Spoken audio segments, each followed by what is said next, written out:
wani bajinta fanni da so ke ɗaya zana bibiya kyau na hali su suka kara jani akwai kalami bakin sarauniya na taka tsauni samun ki a gidana zakara haƙin kauna da gaskiya kada ki manta aure ne makaranta ciki mun rubuta mu guje wa duniya zan nuna kauna a gare ki ba iyana cikin limana rai za ya wataya masoyiya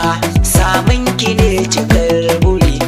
ina da ke na huce ayi mun guri ki sani dama